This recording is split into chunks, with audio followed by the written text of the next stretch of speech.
All right, Shalom, Mike. First and foremost, I'd like to give all praise, honor, and glory to Yahweh, Ba'asham, Yahushai, Ba'asham, Racha, Kodash. I'd like to give double honors to the apostle and elders of Great Millstone. I'd like to say Shalom to the elect that teaching this word in all truth, faith, and sincerity. And today I just want to tie this lesson. The end is becoming more obvious as these series of events take place on the planet Earth. Is a sign. These things are not random. It's not a coincidence. It's another chapter of the movie, so to speak. The kingdom of heaven is being ushered in. And, our Lord said, preach the kingdom of heaven is at hand. That means the current kingdom, you got to preach that it's about to be overthrown. I read that in, was that concerning the parable of Lazarus and the rich man, that great gulf that is fixed, and one can't pass to the other. So all these kings have they time to rule, then there's a time for them to go. And everything that you seeing on the planet Earth is a sign that this place is time for it to go, for it to be moved on. So I got this article. This is a news break, and it reads, there is a once-in-a-lifetime astrological event coming up in March. And pretty much there's been a lot of astrological events that's been coming. And it said a once-in-a-lifetime. Hey, because this is all going to the build-up, man. Concerning these different moon phases. You got the planetary alignments, solar eclipse, lunar eclipse, the chariot signs. These things that's been those are astrological events. There's now the norm here. This is like this ain't nothing new, man, so to speak, because this is happening at a high rate.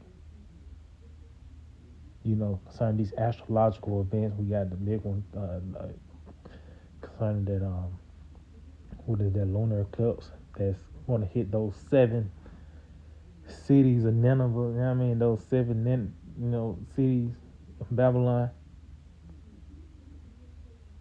But I'm gonna read it. It says, stargazing is a wonderful way to immerse yourself in nature, and it can be even better when there is an astrological event to look out for. There is one that only happens every 71.2 years coming up. The comet 12P Pons Brooks, also known as the Devil Comet,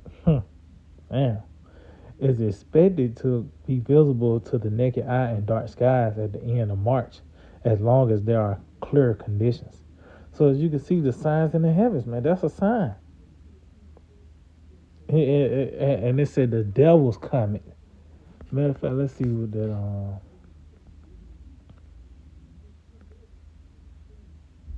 word comet.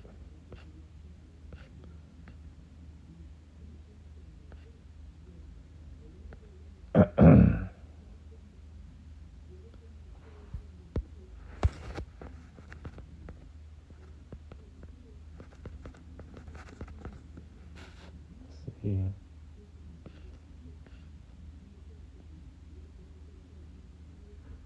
A celestial object consisting of a nucleus of ice and dust when near the sun until a gas and dust particles pouring away from the sun. So that's Esau's,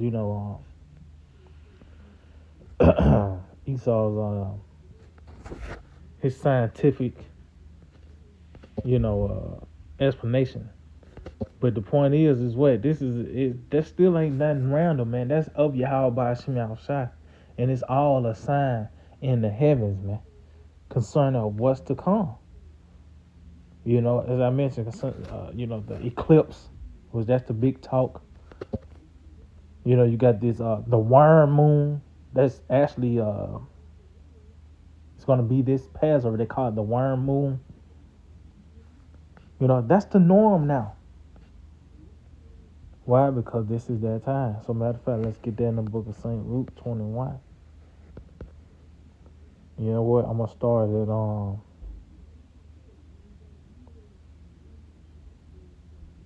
you know what? I'm gonna go to St. Matthew 24. Then I'm gonna jump to St. Luke the 21st chapter. So this is St. Matthew 24 verse 3. It says, "And as he sat upon the Mount of Olives, the disciples came unto him privately, saying, Tell us, when shall these things be? And what shall be the sign of thy coming and of the end of the world?" So this is a private matter concerning the return of our Lord Yahushua. Not everybody is privy to the return of the King. Much as even those that you know that associate themselves with the Bible, such as a Christian, they will say, "The Lord is coming back." The scripture even talking about to what end is it for you? One of you that desire that day, because you really don't know what it's about, man. But the Lord gave us the insight concerning His return, and it's associated with the end of the world, the end of this age, this system. See, that's all it is. These are these symptoms of the downfall of a kingdom. So matter of fact, St. Luke now, St. Luke 21 and verse 25, it says, "And there shall be signs in the sun and in the moon and in the stars." See? And there's been a plethora of that. Like I said, it's a norm to hear about uh, the planets lining up. Like, that used to be a major thing. This is happening every 687 years. As we just read the article, every 71.2 years this happened. But why all these astrological events, these things that's happening in the heavens, happening all at the same time at a high rate? This is not a every once in a while thing, man. It talks about how those birth pains, it increase. So that's why it's constant news on it. That's why it's constant news on war, because if we closer to the deliverance, it's more news concerning food shortages and the famine, because we closer to that moment.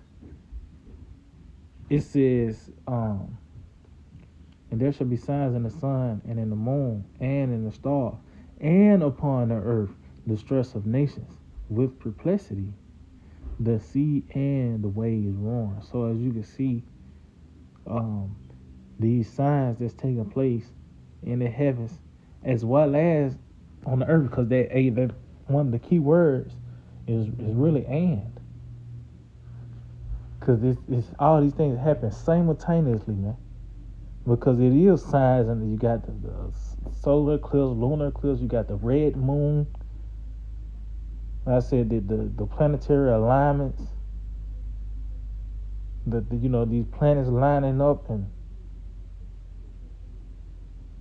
the constellations, and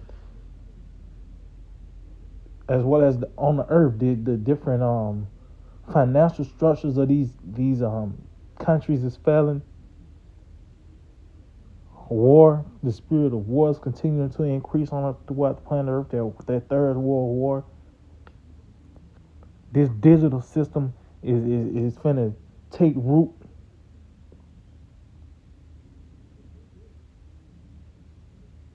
And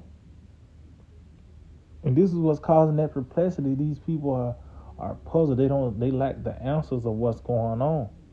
It said the sea and the waves roaring, because now this is the time where pretty much the times are being stirred up. The people are restless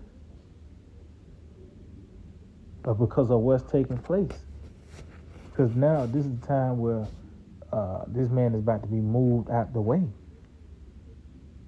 And these are the signs. We saying it's nothing. This is nothing random, man. Oh, was that? Let's get that in the book of Sirach, the 43rd chapter, concerning that. Talks about the moon and how it's a sign for the times to come. So as you see these things that's happening on the earth as well as in the heaven, because motherfuckers was to say, yeah, make sure you get your make sure you get your goggles for the eighth. You hear about a certain moon, you got your telescope with a camera on it, you want to take a couple of pics, not considering that those are warning signs, man. You know, this is on Sirach, Ecclesiastes Sirach 43:6. He made the moon also to serve in her season for a declaration of times and a sign of the world. See, and that show we gauge time is being measured by the way of the moon. You know, time has been measured by the moon, and you can tell what time you even when you look at the different phases, but hey, it changed colors. That's a declaration of time. When it's red, what other conclusion can? Red is a warning. That's why you got red lights and Esau. It's a declaration of time. It's a sign of the world. So this is what you're seeing. You seeing these signs taking place. In the end, it's becoming more obvious. It's like, damn, what else could we be at in this process of prophecy, man? Let's get that in the book of 2 Ezra, the 9th chapter, 2 Ezra 9. And 1, it said, he answered me then and said, measure thou the time diligently in itself, and when thou seest part of the signs past, which I have told thee before, see, then shalt thou understand there is the very same time, wherein the heights will begin to visit the world which he made, see. So as you can see, it talks about that in the book of Daniel, the 9th chapter. Read the first verse. As that prophecy took place of Babylon being taken. And he said he knew by the books that the 70 years was complete, man. That once Babylon was taken down, that process, that event unfolded. It said he understood by the books that matter of fact, let me just get it real quick.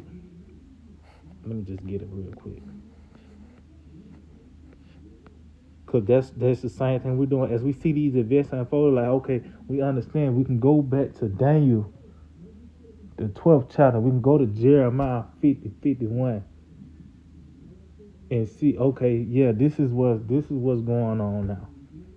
Let's see, I think that's Daniel 9:1. Let's see.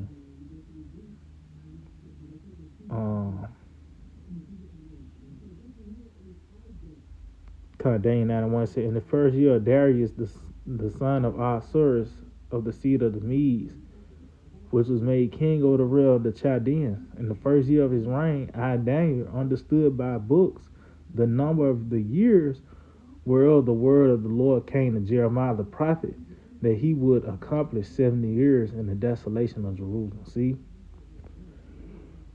So that's what as that unfolded, that event took place, he was able to go back to the books and make sense of it.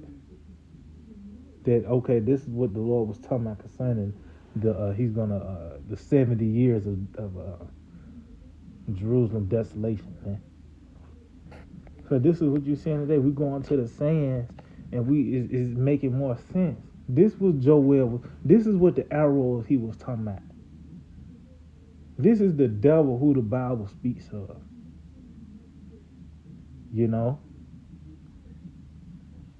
Even as our Lord Yahweh Shai spoke as concerning these certain signs in the heavens as well as on the earth. What else conclusion can you come to? It says, and that world which he made is a sign of the world of Edom, because this is talking about the end time prophecy, and Esau is there. He's the vessel the Lord have made to show his power. And this is the venue the Lord have chosen, America, which is Babylon the Great. You know, that's just like an event. You got an event. Where it's gonna be at though? The event is gonna be here in America, man. Babylon the Great. Yahweh Shemel Shah is gonna show his power by the way of the complete destruction of this place. And all these signs that you're seeing on the planet Earth at all points at that moment. You know? It says, 2 Ezra 9:3, therefore when there shall be seen earthquakes and uproars of the people in the world, then shalt thou well understand. See, that the Most High speak of those things from the days that are before thee, even from the beginning. So just going back to the point, as I read today, the 9th chapter, once it happened, once it began to unfold, you're gonna well understand. You can go back to the books and say this is what the Lord was talking about in the book of Jeremiah. This is what the Lord was talking about in Genesis. It talks about declaring the end from the beginning.